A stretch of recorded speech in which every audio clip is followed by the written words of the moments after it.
హరి ఓం. నాన్నగారు చెప్పారండి ఈరోజు వేమన శతకంలో 20వ పద్యం చెప్పమని. మరి చెప్పుకుందామా?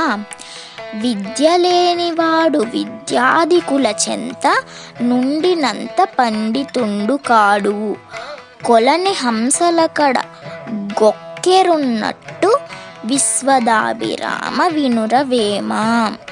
ఓ వేమ, విద్య లేనివాడు పండితులతో కలిసి తిరుగుచున్నను పండితుడు కాలేడు.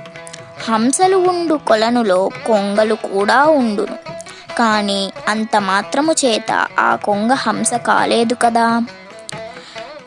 ధన్యోస్మి. దయచేసి నాన్నగారు చెప్పారండి ఛానల్కు సబ్స్క్రైబ్ చేసుకోండి. అలాగే మీకు ఈ పద్యం గనక నచ్చినట్లయితే లైక్, షేర్, కామెంట్ చేయండి. సర్వం శ్రీకృష్ణ పరబ్రహ్మార్పణమస్తు.